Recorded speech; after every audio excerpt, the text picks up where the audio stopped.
Hello, everybody, and welcome to another episode of Box Office Talk. This is the show where I break down what happened at the box office, see if my predictions for the top 5 are correct, and then make predictions for next week's top 5. So let's get right on into it. Last week I predicted that number 1 would be the BFG, number 2 would be The Legend of Tarzan, number 3 would be Finding Dory, number 4 would be The Purge election year, and number 5 would be Independence Day Resurgence. And I only got 2 out of 5 of my predictions right, which is honestly very surprising to me. So let's go over what happened. Number 1 was, again, Finding Dory. It actually was able to beat out Tarzan, BFG, and election year. That was very surprising for me. It made $41 million this weekend, and that adds to a total of $372 million.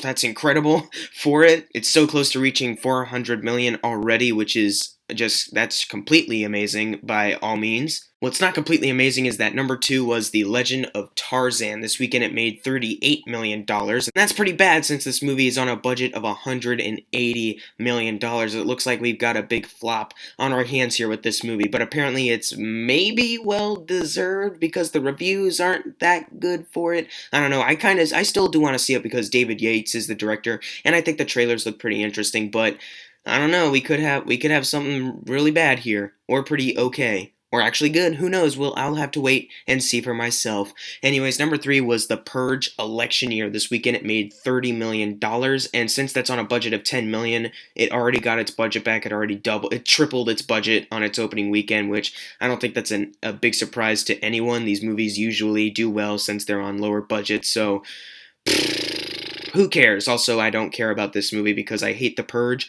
and The Purge Anarchy. They both suck, and I'm not sure why they made a trilogy of it, but they did anyway, so I guess we just have to live with that for the rest of our lives. You know what else we're going to have to live with? Number 4 being the BFG, only making $19 million this weekend, and that's on a budget of $140 million. So, a Steven Spielberg Disney film adapted from the Roald Dahl book somehow apparently is not good enough to see over The Purge or The Legend of Tarzan. Are you kidding me? And I actually saw it on Thursday. I haven't been able to review it, but it was a really charming movie, and I wish other people would go see it because they probably find it charming as well. And review coming tomorrow, I guess.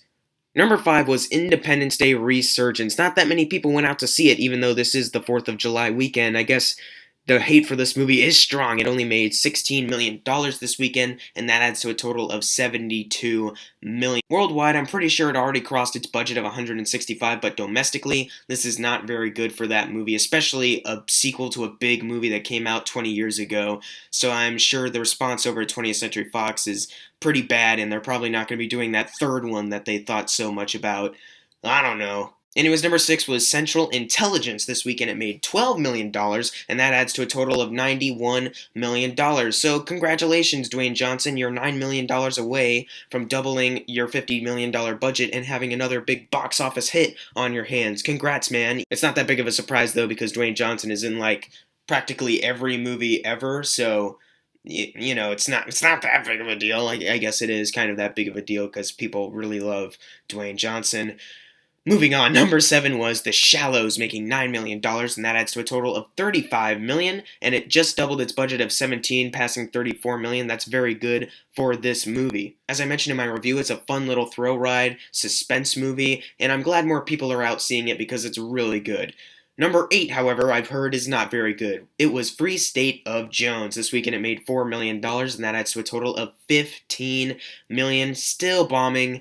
That's pretty bad for this movie. Don't worry, McConaughey, you still got Kubo and the Two Strings next month, and then you also have Sing in December, so don't worry, you'll have some box office hits there. Well, maybe Kubo, I'm not sure, but definitely Sing, I think. Maybe, I don't know, we'll find out.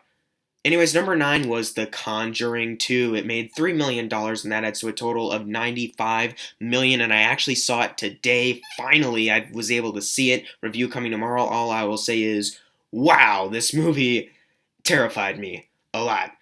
And finally, number 10 was Now You See Me Too, making $2 million, and that adds to a total of $58 million. It's the $32 million from its $90 million budget domestically, so domestically it didn't do that well here, but worldwide it did okay. So that's good. Maybe we will get Now You See Me 3.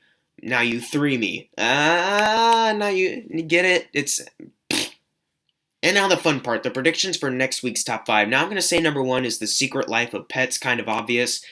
And then the next one I'm a little iffy about, but I'm going to go with my gut. I think number 2 will be Finding Dory. And then I'm going to say number 3 is Mike and Dave Need Wedding Dates. I think more people will be able to go out and see Finding Dory instead of that movie.